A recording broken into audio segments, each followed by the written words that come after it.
What is going on, everybody? Midweek, I'm your host, Shad Dales, and thanks for checking in your Trade to Black podcast. Back and healthy after a long weekend. Got hit pretty hard, but hey, here I am. Great to have you on. Today, we're going to talk things big and hot right now. It's regarding the hemp and cannabis industries, something that we've all been talking about and discussing for the past 3-4 months. This is not going away. It's only getting bigger and more important. So no sense in hesitating today's show. Let's welcome in TDR.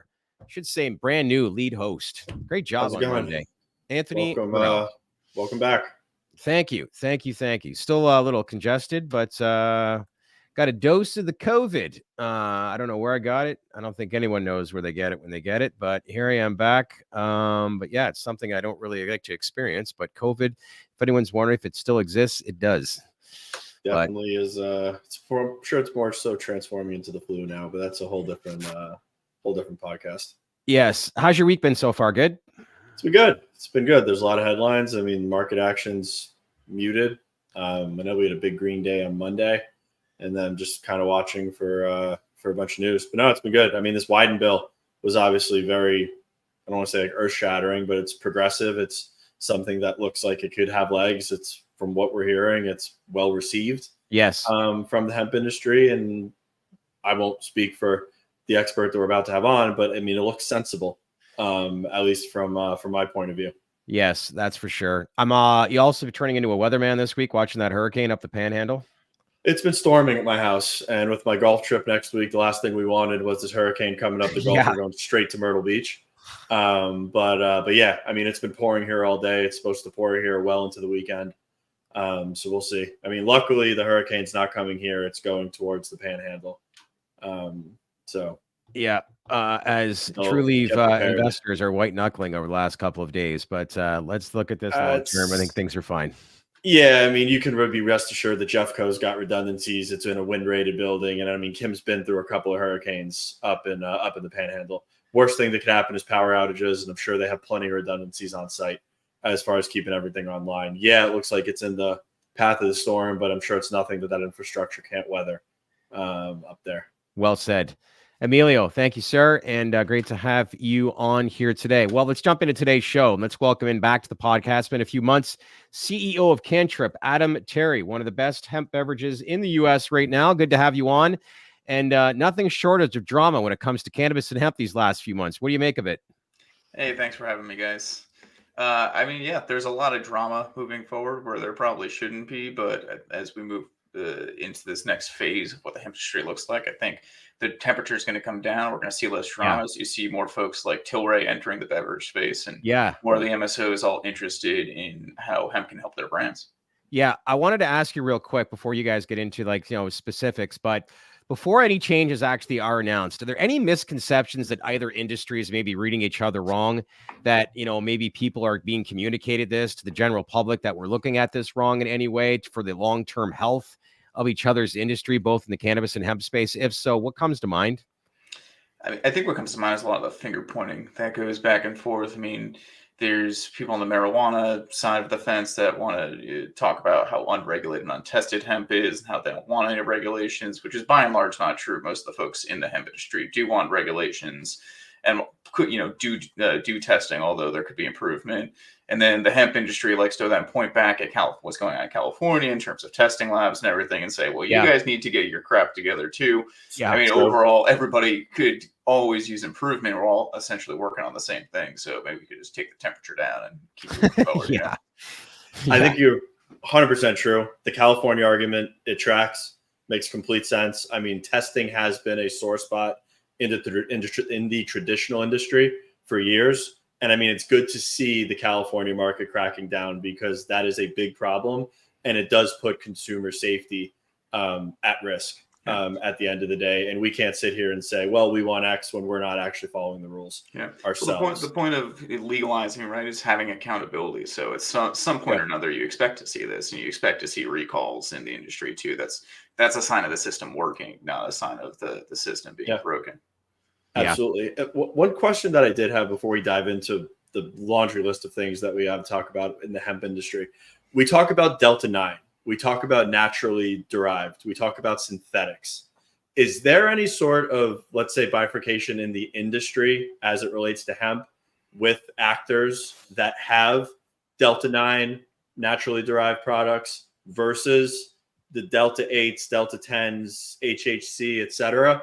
Or is everyone kind of acting in concert with one another, moving towards the same outcome? Yeah, I mean that's a complicated question. I mean, the hemp industry is a multi-billion-dollar industry, right? Some Yep. estimates have it as close to $30 billion in the U.S., and so there's a lot of things that are kept under there, right? Like there's beverages like Cantrip, which are naturally derived Delta 9. There's beverages that are converted Delta 9. There's beverages that are Delta 8.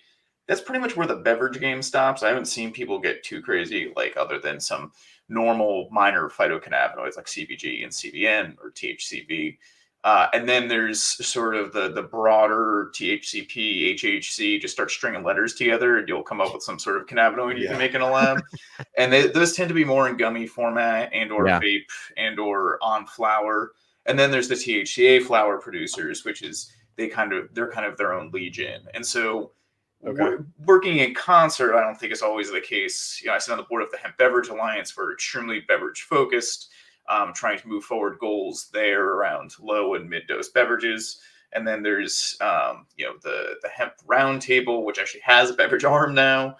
I think there's two more beverage focused organizations too. There's also the Cannabis Beverage Association, which used to be just marijuana beverages and now is basically both, because most of the marijuana beverages now also make hemp beverages. Yeah. And then, someone else created another one for purposes that I think are still unclear. And then you have trade groups like the American Healthy Alternative Association, which definitely has a broader coalition, kind of more like the Hemp Roundtable, but has been at it a little bit of less time, but they have been really effective at certain places. And ultimately it's politics, right? So you're working with people who are your allies in certain places, and you may have differing opinions in other places, but it's about compromise and trying to find the best path that, we're all capitalists here, right? We're all working on our own companies. So my fiduciary is always to be doing whatever is necessary for Cantrip to be the most successful. Yeah. And then as it relates to the products, we talk about these bans that we're seeing. We talk about the Wyden bill that was put on or proposed, I guess, last week. We're just seeing news of it now. There's a lot of talk of beverages being treated differently as it relates to the product segment. For those that don't know, is there any light you can shed on that, on how or why that conversation is taking place, just from like an industry dynamics perspective? Well, it certainly is a really good question, right? Because there's a lot of things at play. One of the biggest things at play here is just practicality. Cantrip is produced currently in a beverage facility that I think costs $70 million to build and creates, they do all sorts of different commercially available beverages. I'm sure almost everybody listening to this has had one from that facility. That does not exist in marijuana, right? Because you have this state-by-state system. Why would you spend $70 million building a state-of-the-art beverage facility for just, even like the state of California is almost not big enough to really handle that. So you have a scale issue that's impractical for beverages to operate state by state. But you also have beverages, like I said, don't tend to have as many of the minor cannabinoids. They tend to be a little bit more focused around low dose, although that's not exclusively true. And most importantly, probably, they don't really cannibalize licensed dispensary sales. They tend to do very poorly in dispensaries, particularly in states like Massachusetts and New Jersey, where the cap is only 5 milligrams. New Jersey to date, I believe, has not sold any cannabis beverages in dispensaries, and Massachusetts' cannabis beverage market is shrinking. It tends to be so low that it's not really worth it for dispensaries to fight, whereas gummies, being sort of like 10 to 15% of your average dispensary's revenue, is a big piece of the pie that's more worth fighting for. Right. And then you add to that, we already have a massive infrastructure in this country for distributing beverages to adults. Right. And so there's kind of like a logical, practical means of manufacturing at a high quality and then distributing, because we already have the rails to do all of that. So I think it just kind of adds up in beverages' favor for that reason, where people can see a clear pathway to these things working in liquor stores. But maybe not gummies so much, right? Where distributors have never carried gummies before and aren't so used to. It's not like it's hard, but they have to. It's a different kind of sale and it's a different kind of customer. And do you put them out on the floor, or do you put them on little cards that people bring up? Because we've seen that too. And so Minnesota's kind of trying to work that out, given that they have that whole low dose hemp edible program. But beverages seem to be clear winners, and they tend to attract cannabis consumers who have never tried cannabis before. Yeah. How do you think some of these major MSOs that pivot into hemp beverages will compete against some of the private companies that are already in the space? Because let's face it, interstate commerce is obviously the big component here and why they're starting to pivot. But how much do you see them being, I guess, a player in the space pertaining to it? Yeah, it's a really good question. And when Curaleaf launched their select beverages, which we knew was going to happen, right? Because Boris had signaled that in an earlier earnings report. Uh, I was kind of surprised to see them launch seltzers. And seltzers are, for a lot of reasons, are the most popular SKU in the beverage industry. First of all, you see the success of White Claw and Truly, and you're like, why wouldn't I go after that particular thing? But they're also super easy to make.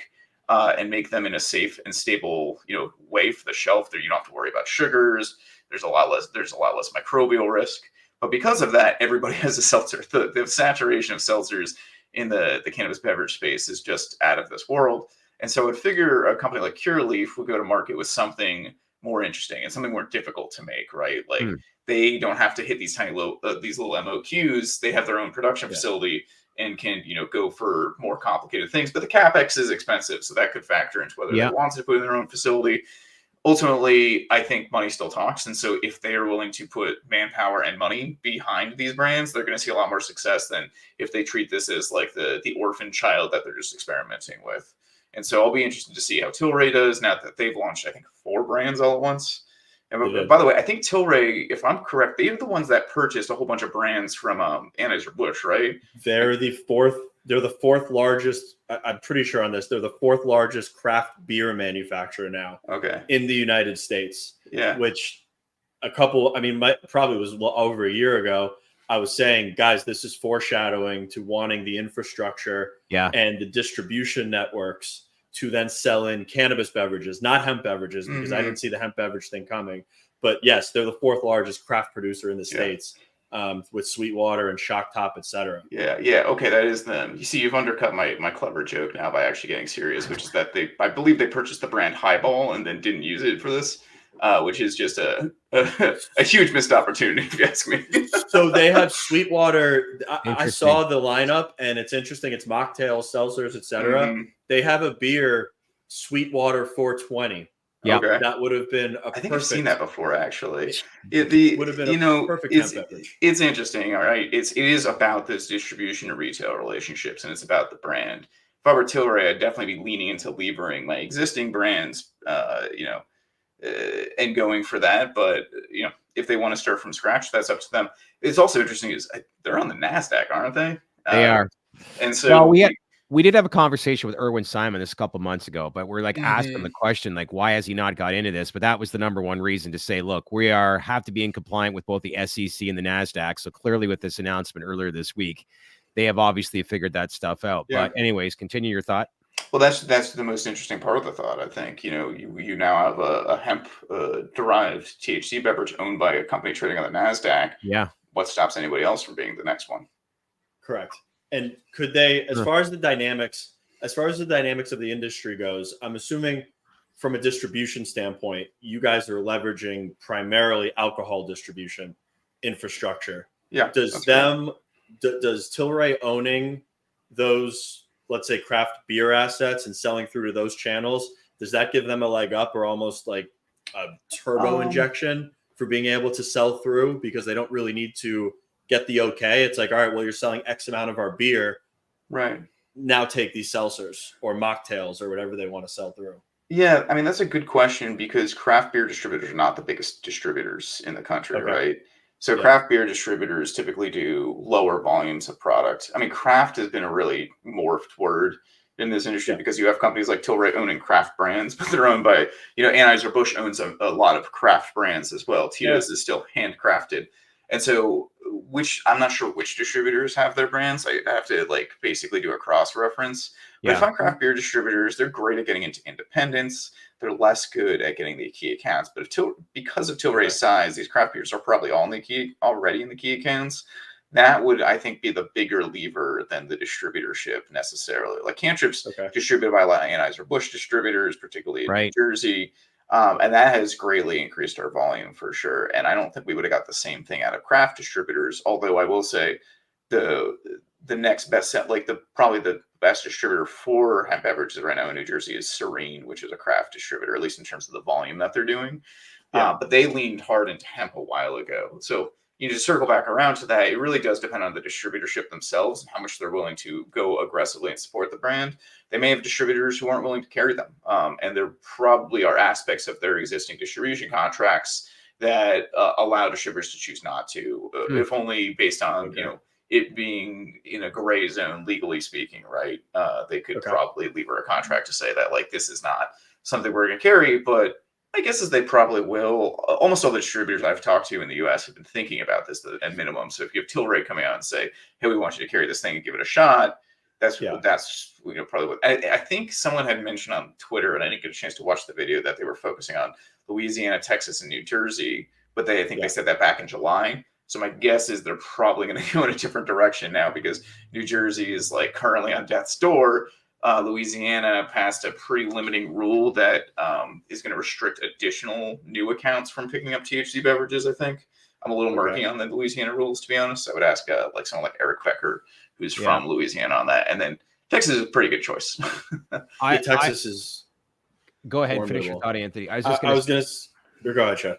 Irish Avenger just writes, CGC Canopy going to use their Constellation contacts to get their product out. But yeah, you talked about Tilray and who makes the most sense as far as a pure branding perspective. You think next up it's got to be Canopy, would you not think?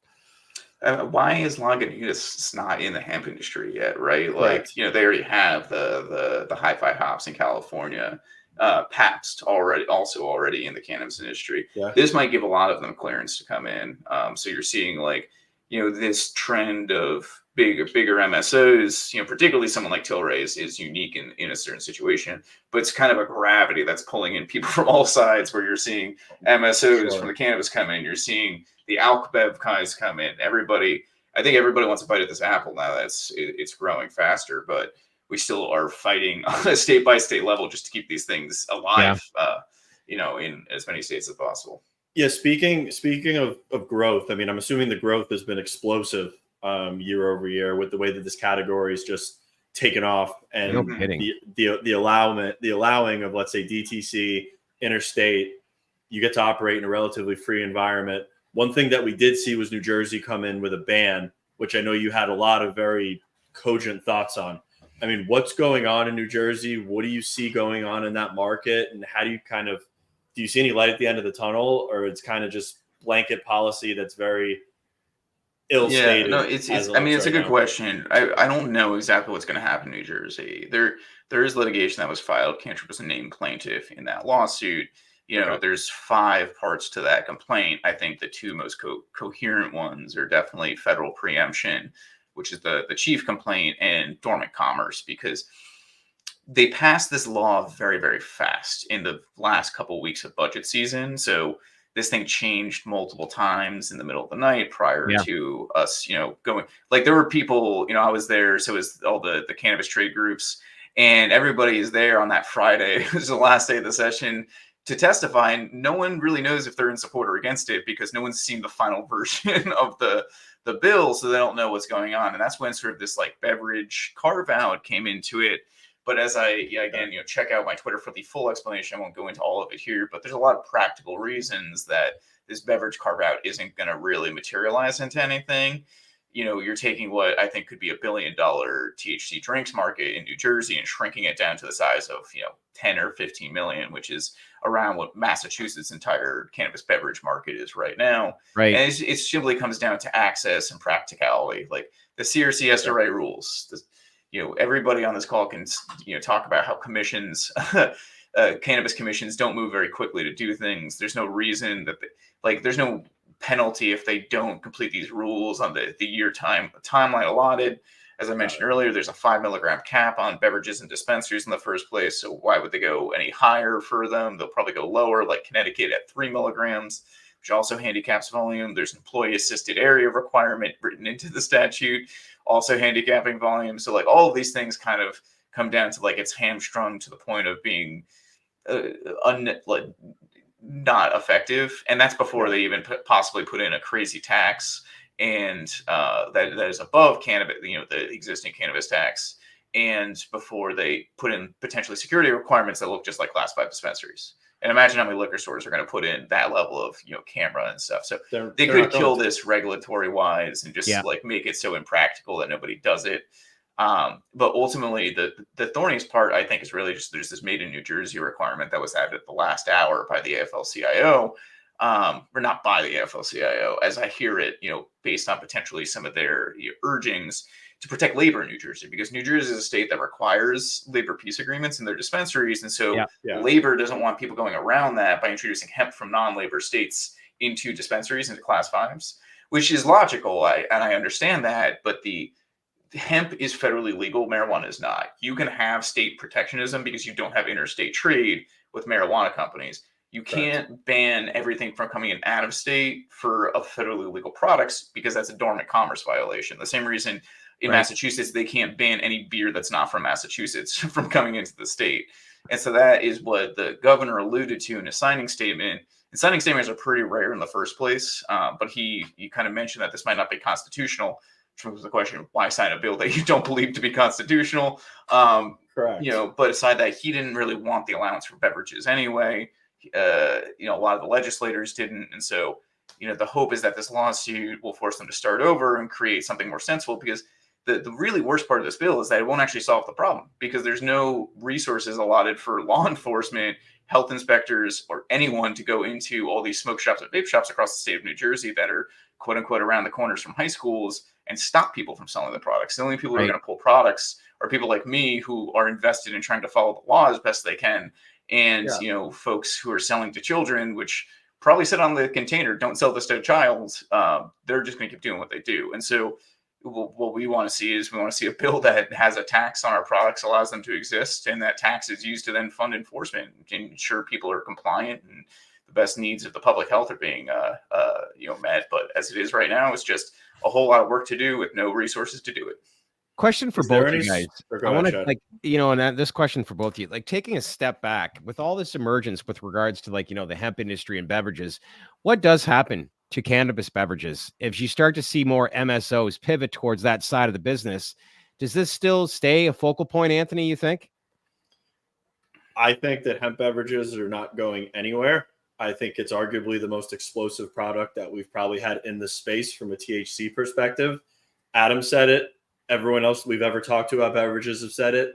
They don't sell beverages in dispensaries, regardless of the accessibility of the product. Doesn't make sense. Hemp-derived beverages. In my honest opinion, hemp-derived beverages are going to be just as big as Truly, White Claw, and High Noon. You saw that wave happen. That trend is still going on. Granted, there's less players and it's probably hyper concentrated to a couple of brands. But I think that hemp-derived beverages and the way that they're being sold right now are the perfect storm for the canna curious and someone that doesn't want to go into a dispensary. Mm-hmm. Yeah. My wife is much more inclined to go pick up a 6-pack while she's grocery shopping. She's much more inclined to pick it up at Total Wine. And I said this on Monday. Unfortunately, people are scared to go into dispensaries. It's not a comfortable buying experience, even in adult use states. People go in, they're deer in headlights. They don't understand it. There's a preconceived notion that the people that are working there are under the influence of the products. It's just not it's not an enjoyable shopping experience for some. I mean, maybe I'm talking anecdotally from my personal experience. I'd love to hear Adam's take on it, but the way that hemp beverages are right now and the way that they're positioned sets them up to be a mega category, not only in the cannabis space, but in the CPG beverage space at large. I think you're right about that. I mean, it's the same thing you see when people are optimizing direct-to-consumer websites, right? They're trying to reduce the friction between the consumer and the checkout. And it's the same thing for selling cannabis beverages in dispensaries. I think cannabis beverages, first of all, can be those products that get people interested enough in cannabis to walk into a dispensary for the first time. Yeah. How a dispensary feels in terms of, whether it's the vibe that people are comfortable with, also does largely depend on the state. I'd say most dispensaries here in Massachusetts are super clean and well laid out. And I think people like them for that reason. But it's also a giant pain because, you're on camera the whole time from every angle. You're going through 2 different doors. You got to show your ID 3 separate times. Massachusetts is a very intense state about this. Which is like, I went to New York once and walked into a dispensary. I had forgotten my ID with me that day. They still let me in. Things were a little bit laxer. This is like right after the first dispensaries opened, so it was a little bit laxer maybe then. But I assume New Jersey is a lot more like Massachusetts. But like, there are some dispensaries in California that have still gun, metal detectors for guns walking in. There are in crappier parts of town. There's similar vibes in a lot of them in Colorado. So it's just like, it is a culture thing. And, it's also just an extra time in your day to go to grocery store, then to the dispensary. Yeah, when there's limitations as far as distribution, where it can be available, as long with marketing and branding, it doesn't become somewhat of a lifestyle. And let's face it, that's where alcohol and beverage brands have been associated with what we do on Sundays when we watch football games. And that's a huge component to it all. Matt Carnes actually writes, good question here. When will we see actually hemp beverages in restaurants and bars? I think they are in certain bars right now. It would depend on where you live for sure. I know they're all over Tennessee, particularly Nashville. Yeah. I don't know if you can go to a bar in Nashville and not see THC anymore, based on what I'm hearing. Texas is big for it. I think it's a lot in Chicago too. At least that's what I'm hearing. It really depends on the restaurant, the bar, what they're willing to take on. There are insurance issues for sure. Minnesota is the only state, I think, so far to pass a law basically helping protect insurance for on-premise accounts. But it's popping up all over the place. I think they're just a little bit more reticent because there's always the question of, well, can I serve somebody alcohol and THC in the same evening? Should they be mixed together? Am I trying to keep people separate? How am I going to track that? And then they ask all those questions to say, is this worth it? So to me, you guys do the same thing though. Like, the beer drinker that goes to seltzers didn't think it would happen. Well, it happened. Could you see the same thing? Or it's just becoming this, like, look, the one stat says here, lost a good 15 pounds this year. Who doesn't want to have a good time and actually lose weight at the same time? Because that's kind of the society that we live in this day and age. But, where did seltzers, how many years ago did it really launch and explode? And what markets was it? Like, do you see the same thing playing out pertaining to this space as well? Yeah, I mean, I couldn't speak to the specific markets they were in, but seltzers started to become popular like really in like 2015 to 2017, right? That's when they started to take off. I think I first started noticing White Claw like 2018. I'm a little bit behind when it comes to that, like that kind of thing, because it was targeted a little bit more at women in the first place. I mean, you're right. For calories, White Claw is 100 calories, and that's because they use artificial sweetener to make sure there's no sugar in there. A Cantrip is 10 calories. A lot of them are 0 because they're just using no sugar in the actual seltzers, and alcohol has its own caloric content. In terms of the growth rate of it, I do think it's still going to be a little slower than White Claw and Truly, if only for the fact that you just don't have that level of capital and like sheer acceptance, right? It's not legal to sell this in all 50 states right now. It's not legal it's still a hard sell. You have to get consumers more accustomed to it, more interested. For example, we thought Florida would be bigger faster, right? Total Wine launched Florida in April. ABC Liquors started in July, which is the other big chain down there. It's still not like the hottest market we're in. We're investing in it heavily, but I think that's just partially consumers aren't even necessarily aware that these things exist in their stores, and independents are taking a more cautious approach to it than some of these chains. So speaking of that, as it relates to Total Wine and as it relates to, let's say, ABC, are you permitted to do experiential stuff in store like the liquor brands, or are we not there yet in terms of, let's say, on-site consumption and sampling? Yeah, that's a very good question. I don't know exactly what I'm allowed to say. I don't have an NDA with Total Wine or anything, but they're doing uninfused samplings on site. And I think more of the bigger accounts are doing that. I've only heard about a couple. A lot of them will let you do regular samples, right? Because if you're giving a little cup away at a 5 milligram beverage, it's not going to do too much to a person. Same reason you can sample like part of a seltzer and you're or an alcohol seltzer, and you're probably not walking out wasted. But Total Wine, for whatever reason, is choosing to uninfuse, which is a giant pain in everybody's ass, but understandable to some extent. We just produced our first full-scale batch of uninfused product for that reason, because now there's hundreds. I don't know what ABC Liquors is doing. There's something kind of strange going on with how they're choosing THC brands down there. So I don't think Cantrip is in there, or rather, I don't fully understand how they're picking their set, but we're not in there yet, so I couldn't speak to that. But most places we're just sampling live product on site. We don't do that with like our strongest products. We do about 50 milligrams. We're not going to give somebody like a shot of basically what would be 5 milligrams, but we have an orange soda at 10, so we can give somebody a small taste of that. We'll probably start making more uninfused samples. Speaking of the dosages, what are you seeing people gravitate towards? and what's selling the best right now as far as the form factors. And with, let's say, coming regulations, do you see yourself still being able to sell the 10 milligrammers and the 50 milligrammers in retail?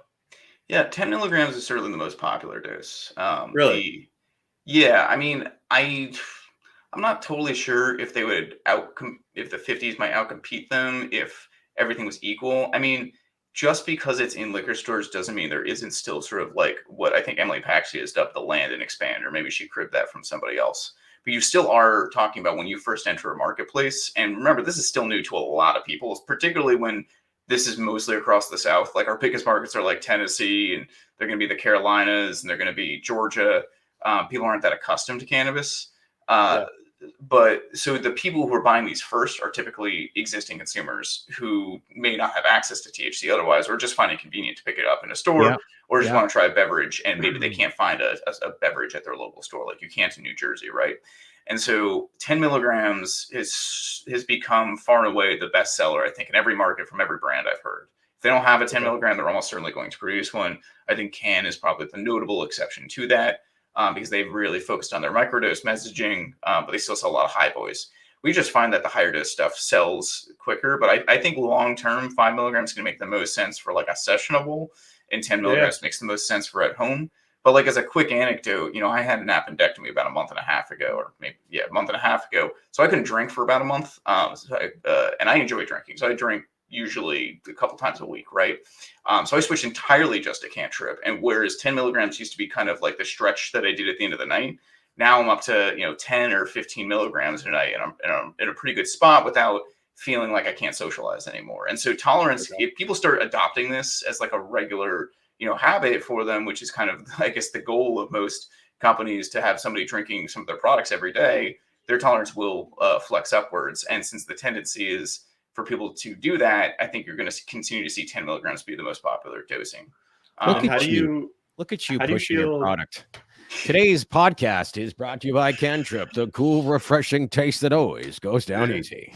Exactly. How do you feel about minor cannabinoids? I mean, myself, I've been, I don't want to say experimenting, but consuming a bunch of hemp-derived products with minor cannabinoids in them. I've been gravitating towards stuff with like CBG and THCV.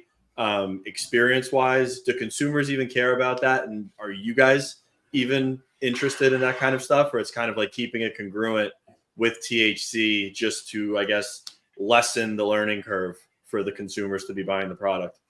Yeah, I think you need like a good blanket of people understanding what Delta-9 THC is first, because a lot of people still aren't aware that's the same thing that they find in marijuana, or that's the same active ingredient in their marijuana edibles. That's kind of our philosophy, is that it's a little bit too complicated to explain to people who are just trying to get a grasp on the overly complicated, marijuana issue in the first place. But it doesn't mean there aren't use cases for it.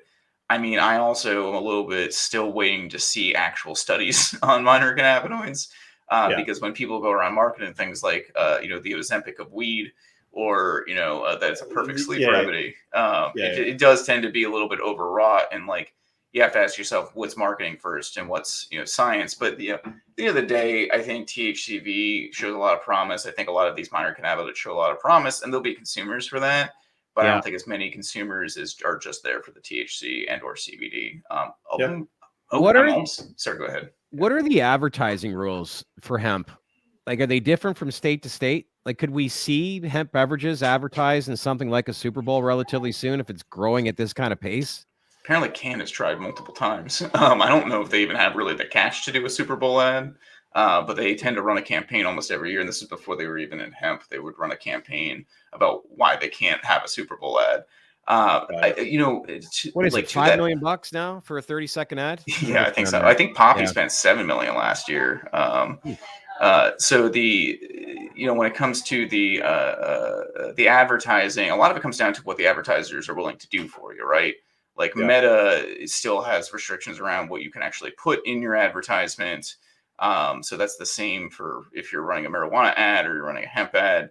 A lot of billboard companies actually won't do hemp advertisements, which is different than here in Massachusetts, where they will. Yeah, because there's clear rules in a lot of cases around what you can advertise for marijuana. It's not clear for hemp.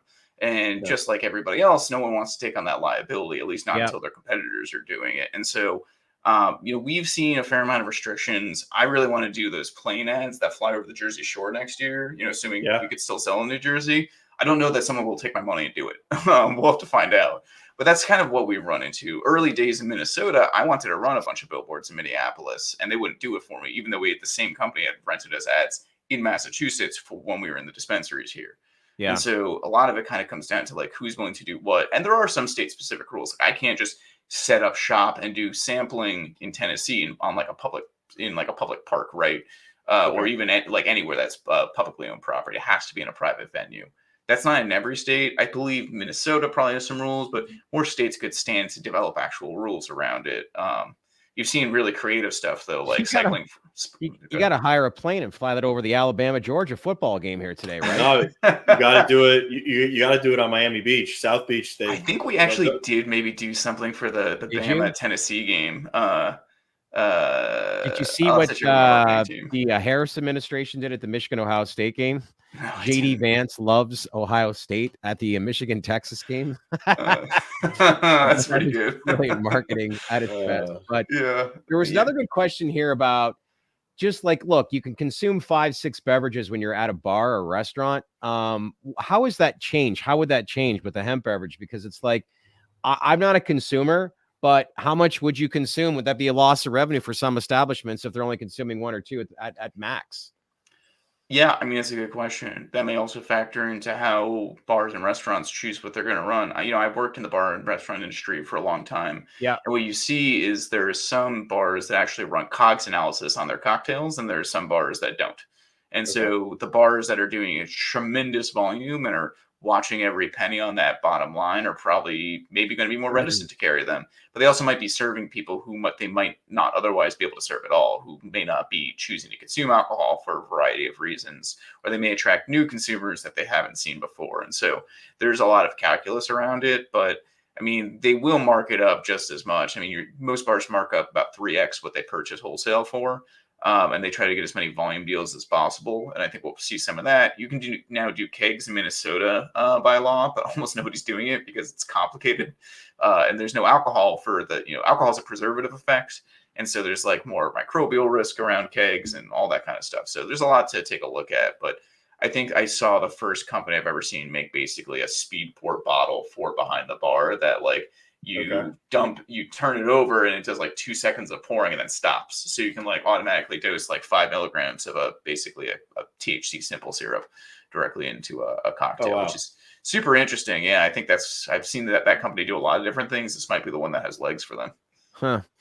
Some great takeaways here. Anything else you want to touch on, Anthony? But most importantly was the Wyden bill. The Wyden bill was got a little distracted, right?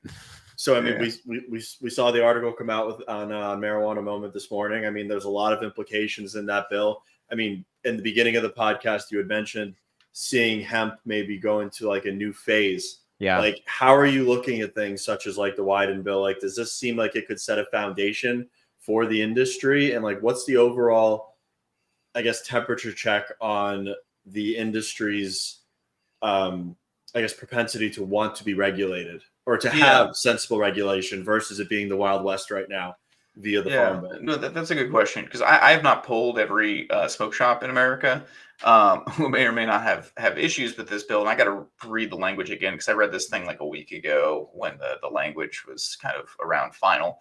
But, as I understand it, almost every hemp group I've worked with, and that goes from AHA, the American Healthy Alternative Association, through the HRT, through the Hemp Beverage Alliance, which I sit on, everybody's in support of having regulations. And so far, this seems like a bill that everybody can get behind.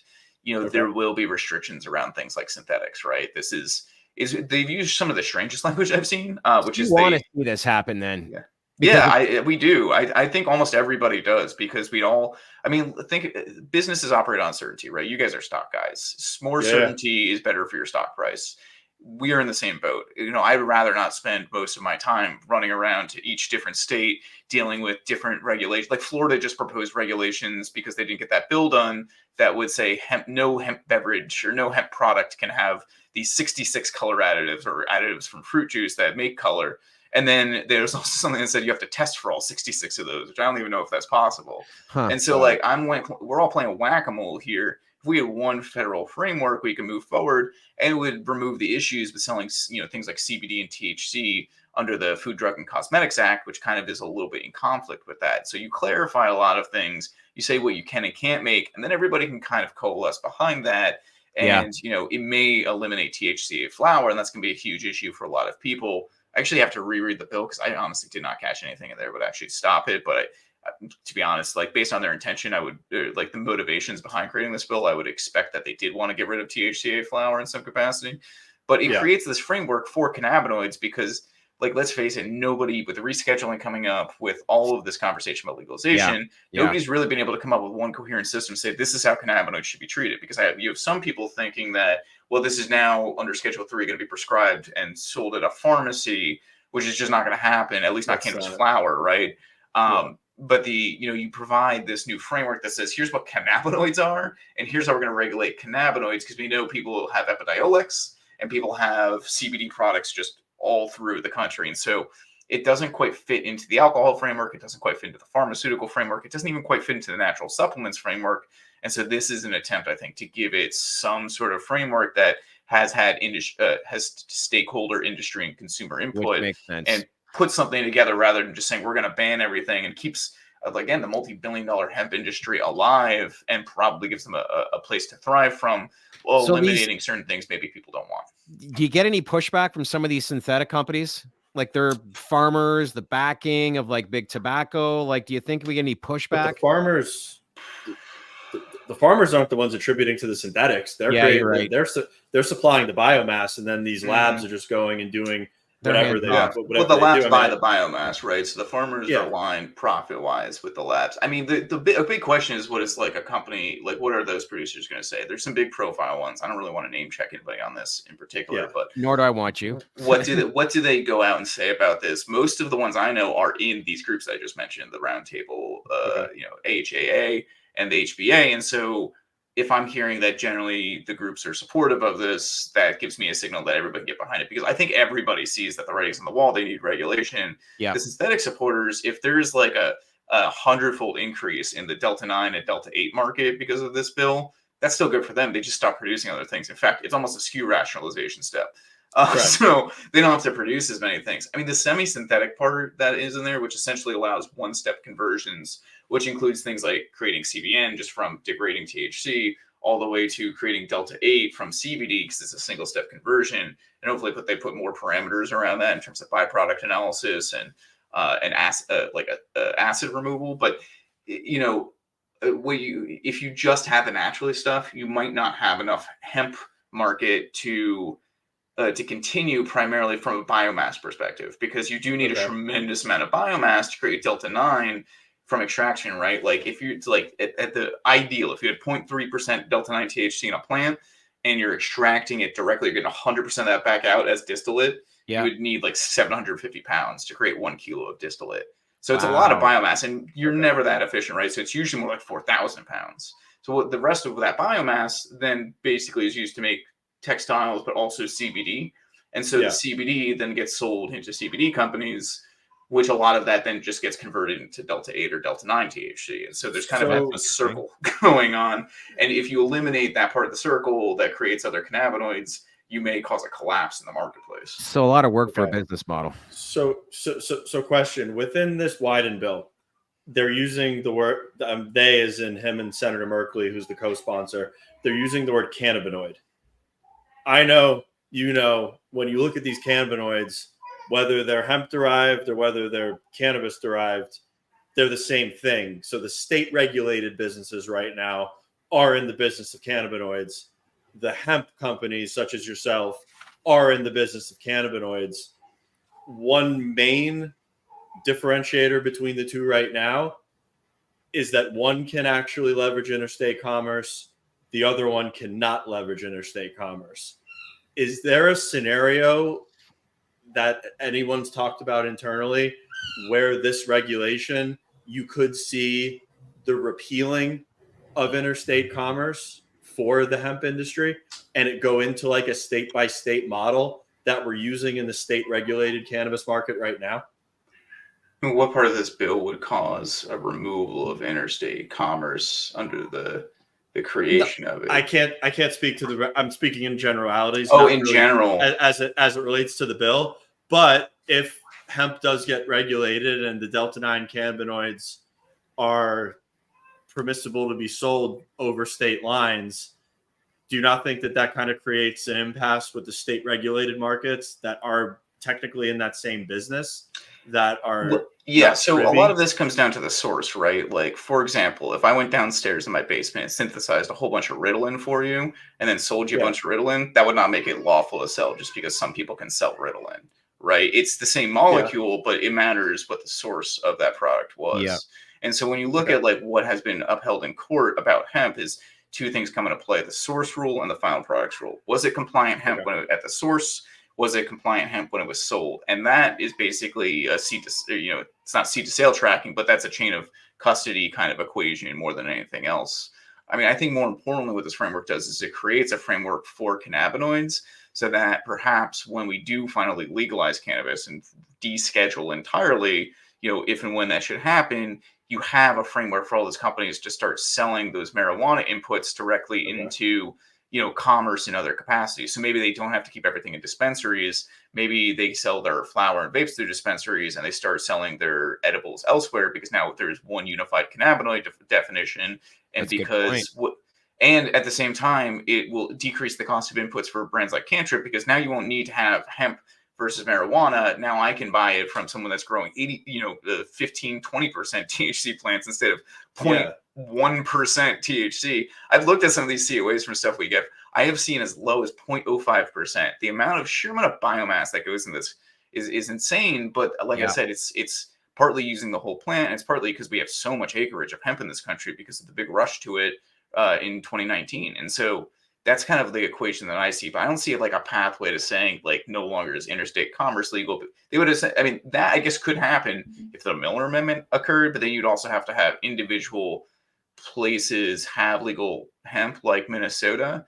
But then it all becomes basically illegal under Schedule 3 again, if that happens. Right. It's a huge rollback, and the Wyden bill almost doesn't serve a purpose if the Miller Amendment passes as it is right. Or even if it's redefined via the Farm Bill. Correct. If it's redefined, then that would, let's say, supersede the progress that the simplification that the Wyden bill could bring. The Wyden bill exists on its own about cannabinoids, right? And then it relies on the rest of a framework to decide what is legal, where it is legal to source those cannabinoids.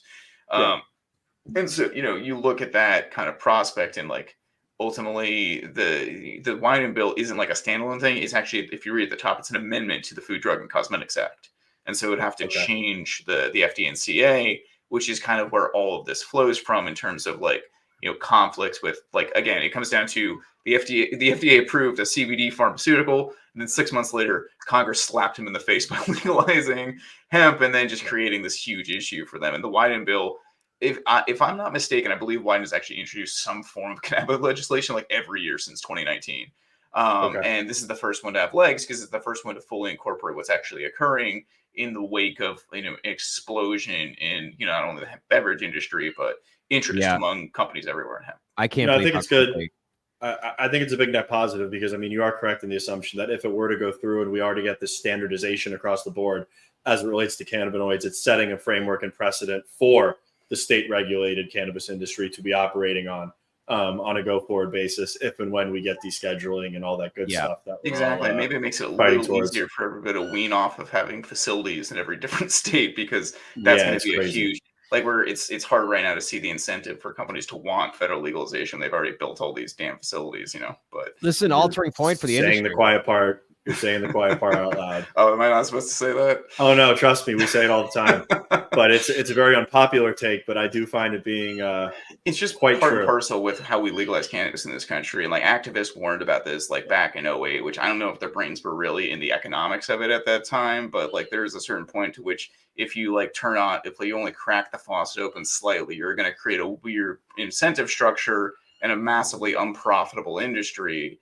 Because, like, look, people have made money in cannabis, don't get me wrong, but, like, on balance, it is incredibly difficult to do so, and it's incredibly difficult to see how to do that in, like, a long-term way. The best way to make money in cannabis is to open up a shop right after a state legalizes, hang on to it for about 2 years, and then dump it. And that a lot of people have made money that way, but it's not great for the consumers. No. It's not great for the marketplace. I guess it's great for the U.S. Treasury with all those 280E taxes. All they care about is the 280E tax, unfortunately. Well, one thing we've learned with Irwin Simon is like, look, the Canadian market, you got to pivot through the times, and that's exactly what they've done to become a major craft brewing company in the U.S. now. And I think with the emergence, I guess, with this business and the hemp side of things with these beverages, this is an altering, I think, standpoint for the overall industry, I think, heading into next year and how things are going to really change. But you got to pivot with the times. And if you can have distribution that's outside of a cannabis dispensary, that's just common sense. And everybody, you can understand why there's so much interest. But I think the big takeaway here is that you would like to see some things changed within that farm bill and really clarify the difference between what you're doing versus some of the synthetic companies to really, differentiate as to what you're doing right and question some of the other stuff that's doing on the other side, which I'm sure would probably help just your overall messaging and people understanding the difference between the two, right? Yeah, that's nail on the head. I mean, I don't want Cantrip or any hemp company to have to exist in this state of lack of clarity perpetually. That's why we love the Minnesota bill. We love the Georgia bill. I even like the Iowa bill, which is, almost exists to make it harder for people to put beverages in by putting it at 4 instead of 5. So everybody has to remake their stuff. But at least there's clarity on what you can and can't sell. And, that's going to be the law of the land. So you can sell what you can sell, right? I've even heard things like some of the volumes in Connecticut have picked back up to almost pre-limiting levels. Like they were a 5 milligram state. Now they're a 3 milligram state. So everybody had to reformulate and go back, and the volumes seem to be picking back up. I don't know if anybody's making money there because there's $1 per can tax, but $1 a can? Yeah, presumably that's passed on to the consumer. I haven't operated in Connecticut at all yet. We might we have 1 3 milligram SKU that we might be able to twist into being Connecticut compliant at some point. So but on a per can basis, that's what, like in 15% tax? Yeah, it's crazy. Right? I mean, it's probably more than 15% when you're consuming a 3 milligram beverage, roughly $3 or $4 a can. It's like a 33% tax, and that's before sales tax. And so it's like, it's pretty intense. It's made to make it painful, and it has to be collected and sent to the state. But it seems like people are still digging them. 3 milligrams isn't a bad dose either. If you're trying to session 3 or 4 drinks, that's sessionable. I was just going to say the 3 milligrams are the actual sessionable beverage.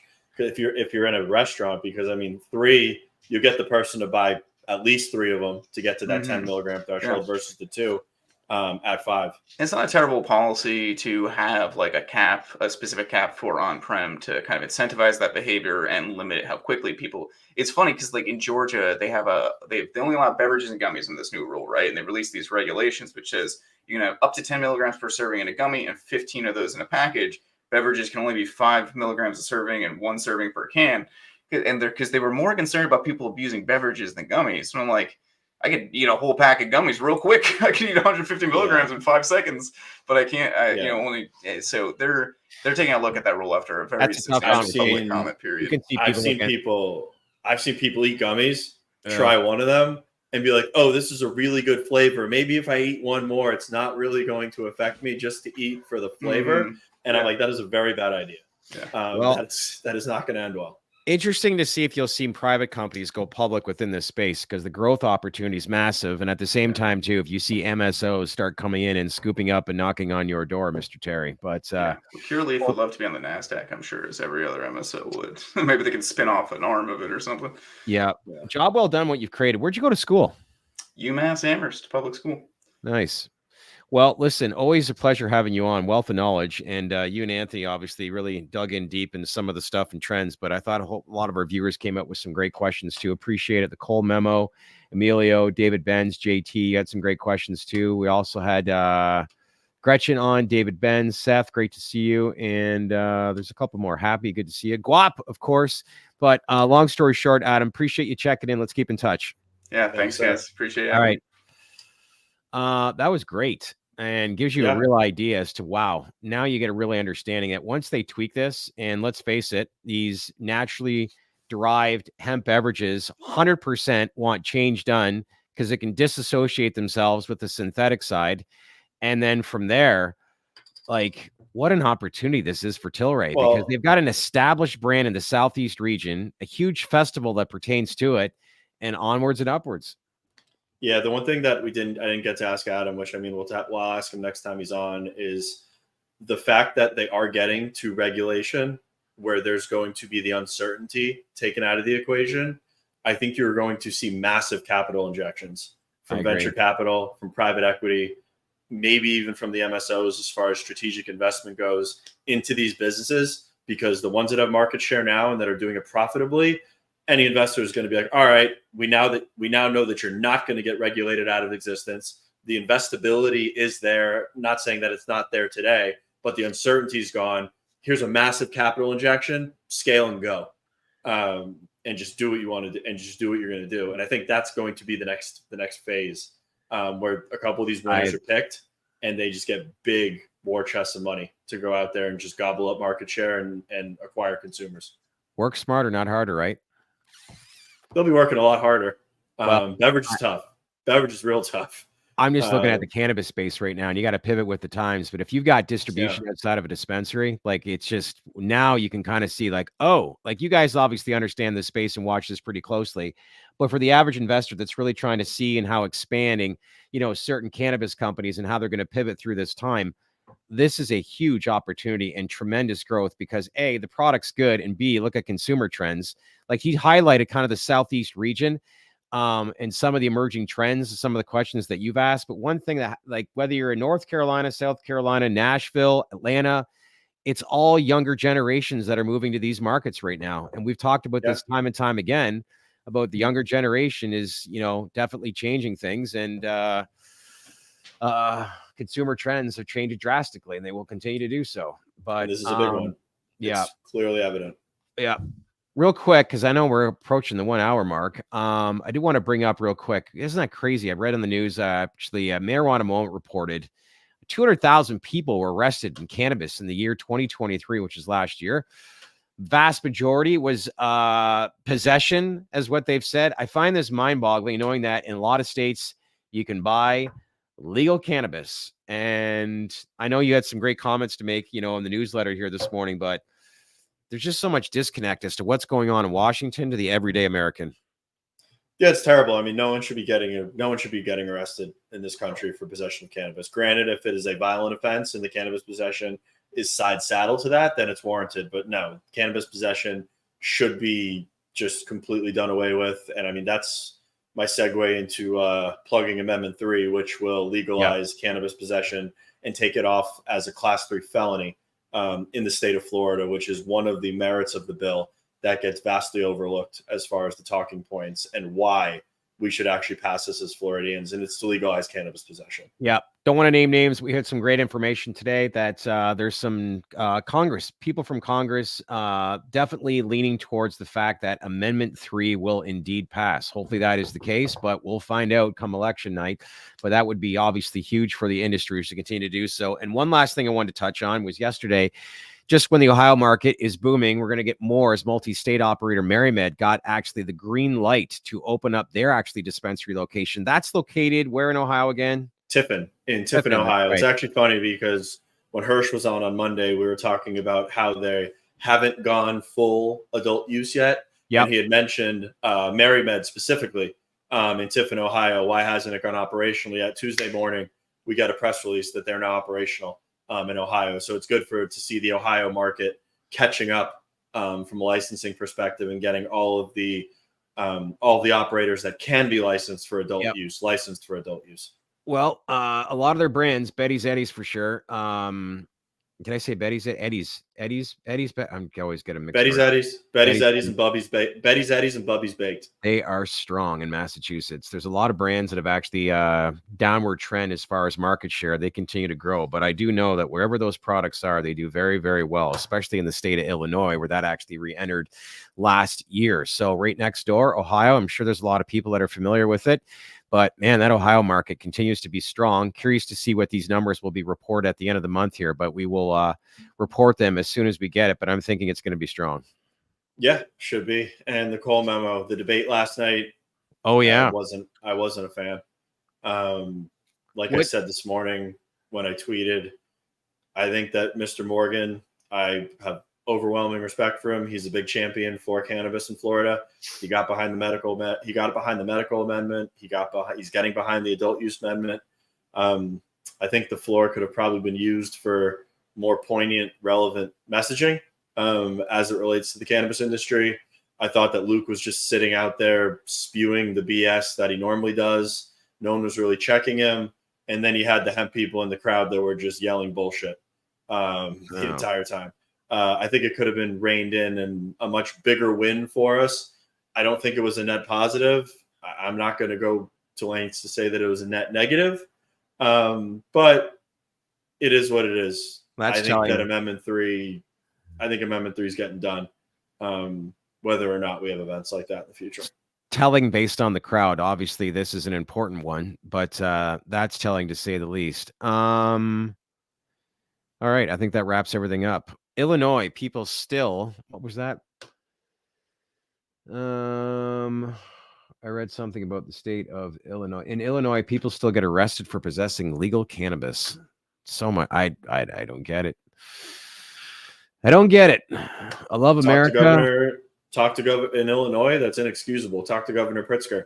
He swoons over the cannabis industry that he's built in the in the Illinois market. So if his citizens are still getting arrested for legal cannabis possession, and he wants to sit there and tout Illinois as being one of the most, and this is a quote from him, one of the most fair and equitable cannabis markets in the country. Yeah, I implore you to write his office, talk to his office, and have him enact meaningful change, because I don't think it's right that he sits up there and, like I said, swoons over his respective industry in the state of Illinois, yet people are still being arrested for simple cannabis possession. Yeah. Somebody actually writes, we should actually host one. Well, we'd be looked as being a little bit biased because we're supporting the cannabis space. But if I was up there, I'd want to hear from both parties and see what the concerns are. John Morgan's openly endorsing Amendment 3. Yeah. There's no one more biased than him. He's no more biased than us to go and debate the merits of Amendment 3 and adult use cannabis in the state of Florida. Also, I know that it was mentioned about Canopy and Constellation getting into the beverage game. Canopy has a beverage in Wana. Yeah. Already that's live and in the market. Humerman writes, do you think Trump would change the stakes for rescheduling if the ALJ hearing takes too long and he gets elected? From what I'm hearing, look to see rescheduling happen at some point in 2025. When it comes to tax purposes, they want to make sure that something's ruled within the same fiscal year. That's the latest what I've heard, but I have heard nothing but all positive things. Obviously, the only downfall for us right now is time, and we're going to have to wait a little bit longer. But I have not heard one thing that we're rescheduling is not going to go through, regardless of what administration is going to be elected. But I did speak to a few people last week, and yes, there are some questions that get brought up about a new administration coming in. But yeah, a look towards the end of 2025 is from what I've heard last week and some of the conversations I've had this week too. But all in all, it still seems pretty assuring. We just got to wait. But first step is let's see what happens in a couple of weeks. Can you believe that we're already into October next week? And time's flying, my friend. It is. And all right. Nothing's getting done, but it is what it is. Something's going to get done, whether you like it or not. And T-minus 5 weeks, November 5th. Today's the 25th of September. I can't believe how soon the election is going to be. Anyway, I will let you run. You're back here Friday morning. I know you're away a couple days next week, but Friday morning we're back here. We'll confirm with the whole crew as to who we're going to have on. In the meantime, make sure to smash that like button. Leave lots of comments. Any feedback, any questions you want us to ask Adam or Anthony, feel free to reach out. As usual, subscribe to our Baked In newsletter. We got some hot stuff coming down tomorrow and Friday. What is it? Only way to find out is subscribe. Click on that QR code. It's actually in the comments section or down below. We very much appreciate it. I will see you later and see you back here Friday morning. See you, everybody.